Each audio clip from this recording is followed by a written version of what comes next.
Doctor, நான் உடல் பருமனாக இருக்கேன், எனக்கு இதனால் ஹார்ட் ப்ராப்ளம் வரதுக்கு வாய்ப்பு இருக்கா? எஸ், அஃப்கோர்ஸ், ஆமான்னு தாங்க சொல்லணும்.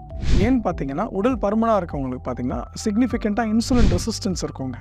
அதனால் அவங்களுக்கு சிறு வயதிலே டயபிட்டிஸ் வரக்கூடிய வாய்ப்பு ரொம்ப ஜாஸ்தி. அதே மாதிரி பார்த்தீங்கன்னா, அவங்களுக்கு பிளட் ப்ரெஷர் அதிகமாகிறதுக்கும் கொலஸ்ட்ரால் லெவல் அப்நார்மலாக மாறுறதுக்கான வாய்ப்பு மிக மிக ஜாஸ்தி. ஸோ ஒரு பேஷண்ட்டில் சுகர், கொலஸ்ட்ரால், பிளட் ப்ரெஷர் இது 3 வந்துருச்சுன்னா ஹார்ட் அட்டாக்ஸ் வரக்கூடிய தன்மை ரொம்ப அதிகமாகிடும்.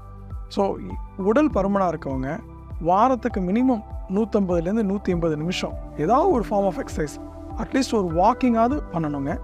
உடல் எடையை குறைக்கணும். நல்ல நியூட்ரிஷனஸான டயட் சாப்பிட்டு பேலன்ஸ் டயட் அதை ஃபாலோ பண்ணிங்கன்னா weight reduction will help you a long way to prevent sugar, BP, cholesterol. அது மூலமாக ஹார்ட் ப்ராப்ளத்தையும் நம்மளால் ப்ரிவெண்ட் பண்ண முடியும். ஸோ இன்றைக்கே உங்களோட எக்ஸசைஸ் ஆக்டிவிட்டியை ஸ்டார்ட் பண்ணுங்கள்.